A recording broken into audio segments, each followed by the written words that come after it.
Sophie King Cool here with Steele. How you doing, man? I'm good. So why don't you start off by telling me a little bit about yourself? I grew up here in the city, in New York. My father was a drummer in a band in the 70s that played at CBGB's all the time. He and my mom kind of just had like a free tab there, which was tight. So they would just go hang out there a lot in their youth. And so when I was a kid, kind of all the music that I listened to was from that era, which was nice. Learned to play drums at 2. Really? From just sort of like banging on bits of furniture with drumsticks. And then by the time I was 7 or 8, I got on a real kit, started playing drums, and then a few years back taught myself guitar and started writing my own songs. Here I am. Well, now you were saying how you taught yourself guitar. I understand on the albums that you did, you're actually doing them at your house, and you're playing everything yourself. Is that right? Mm-hmm. Yeah, I've got a little interface that I plug into the computer and run Ableton on, and then I'm just writing directly to the board, and I'm sat in my room doing it. Now that's got to be an interesting creative process. I mean, there's no one to argue with back and forth about what should go where in that case, right? Yeah, it's just the internal dialogue. Just like, is that good? No, it sucks. Good, etc. So it's good because it's all, just sort of on how I'm feeling, and it's kind of an experiment because if no one's there to be like, yeah, that sucks, or no one's there for me to bounce ideas off of, then I guess it remains to be seen if it's going to be liked or not. But no, I mean I've heard the tracks, man. I really like what I've heard so far. Thank you, I appreciate that. Now, how does this project go with you being the drummer of the Britneys? Well, I'm still doing both. We're writing a record right now, so we've been sort of like just focused on that this year and not really touring. But while writing, that's given me time to also come up with ideas for my own stuff and just sort of like, I don't know, if I've still got like the energy after a session, then I'll just go plug into the board in my room, just do whatever. So it's nice because it's like I can write with a group, and then I can also have this separate thing where it's just sort of like I'm going to do whatever I want right there. Now, has there ever been a situation where you're writing music for one project and thought, you know what, I'm going to hold this off, it might work better for the other? No, I haven't gotten there yet, really. I think that, the vibes of both groups are fairly different, so it's kind of like, I haven't yet, like, written something in my room where I've been like, nah, that won't fly, I gotta do something, like, lighter or whatever.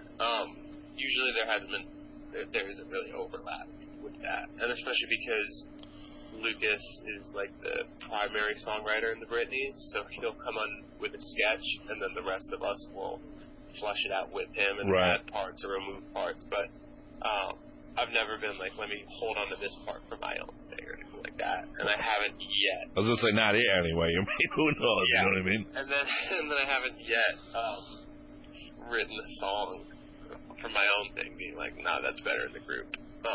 Just because I think that the styles are a little bit different. So once I'm in that like mind frame, whatever I write with that is kind of more in line with my personal stuff as opposed to with the group.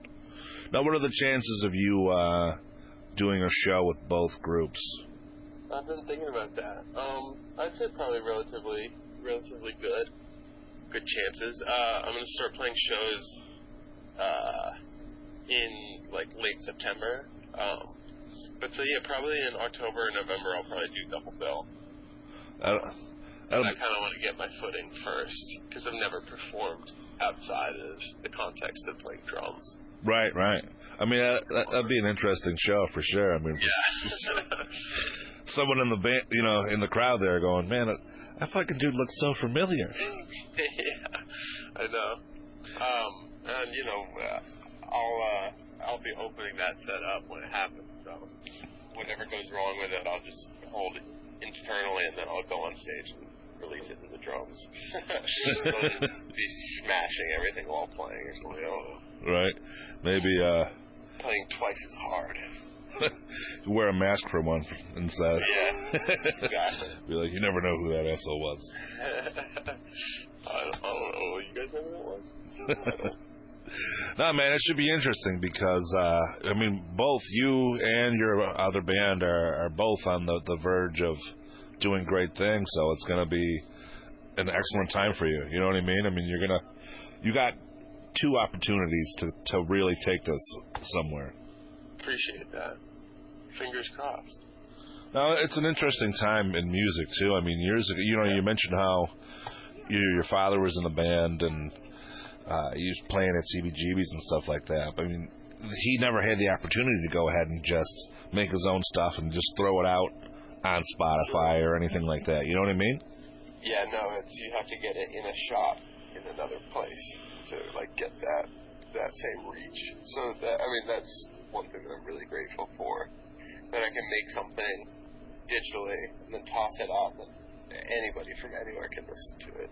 It's pretty tight.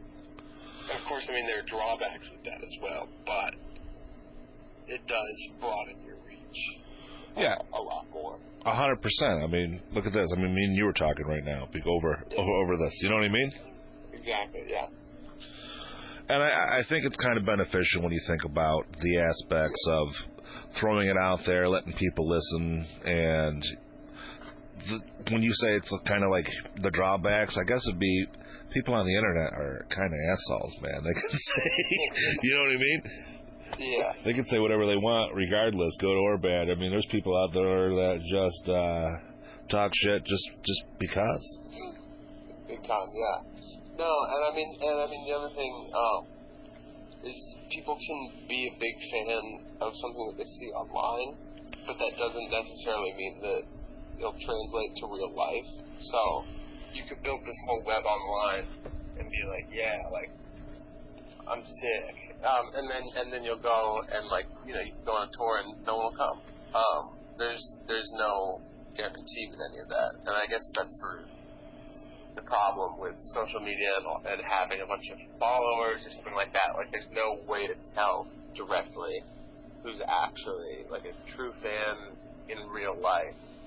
Whereas, before the internet, everything was word of mouth based pretty much, and you would, if you knew that you had numbers somewhere, you would go to that city and they would all be there, sort of thing. So it has its drawbacks in that sense that you can kind of get lost in the line between what's actually real and what here's real on the web. It's interesting that you say that. I mean, it's so easy to click a button that says like rather than go out and buy a ticket and actually show up to a show.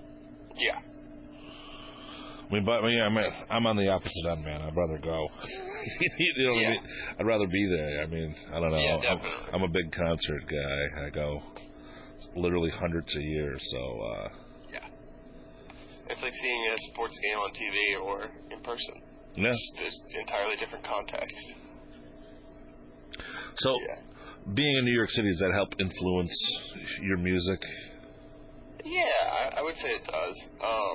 I mean, I haven't lived anywhere else. I can't fully comment on that, but I mean, I've been going to shows since I was little, and every band that you can possibly want to see will stop in New York, which is really good, considering that if I lived somewhere else, somewhere deep into the U.S. or whatever, if a band was coming to town, then it would be like a much bigger occasion, or I might have to travel to go see shows, etc. So having all that at my fingertips is cool, and then just sort of exposed to every culture, and with that you get exposed to more of the music too that different cultures have.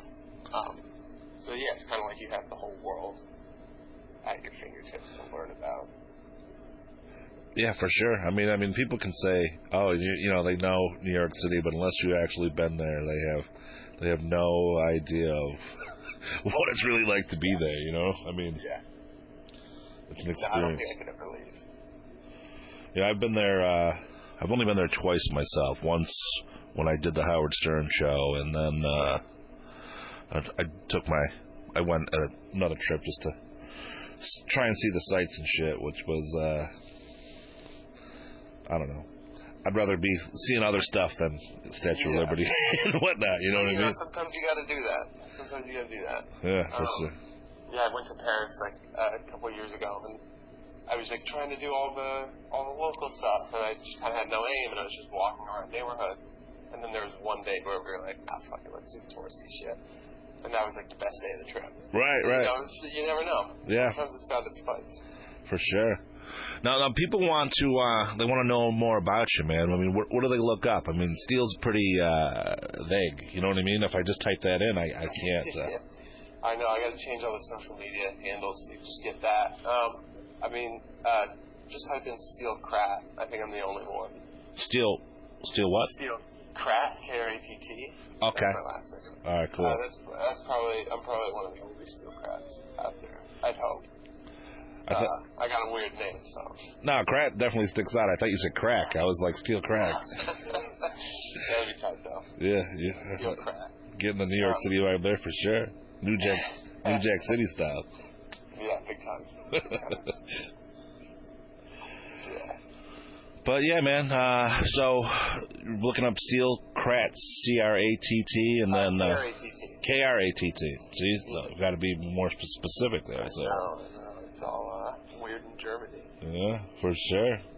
Now that's going to lead you to, I'm sure, Instagram, Spotify, Facebook, all that.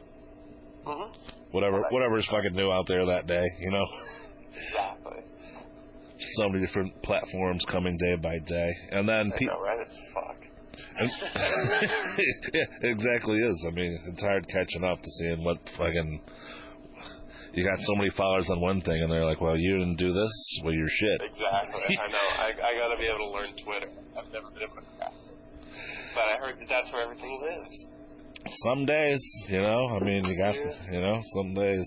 Other days, it's how dare you not have an Instagram up, which I don't understand fully myself. I mean, a picture and a couple of words, but no links. You can't put. It's true. You can't put links. Yeah, I live on Instagram. It's weird. Like, I'll respond to people's DMs before I'll respond to their text messages. People be pissed at me. I'll be like, sorry, my brain doesn't work that way. I'm in one place. I can't switch in and out. Well, you know, I could definitely see from certain standpoints where that's where to go, but as like, if I want to share something, you know, great, a picture's there, but you gotta be able to send a link. Yeah, I want you to be able to click it. You know, who's going to take the time to fucking type something in after? You know what I mean? Yeah, no, fuck that. Yeah.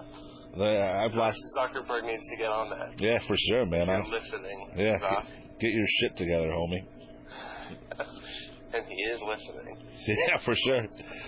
He's editing our interview as we speak right now. What we can say and what we can't. I probably just got a 30-day ban. Yeah. Big time.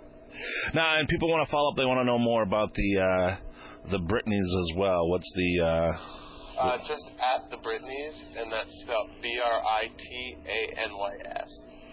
Perfect. Now, summer's coming to a wrap. Fall's starting to come up here. What's in store for you? What do you got going on?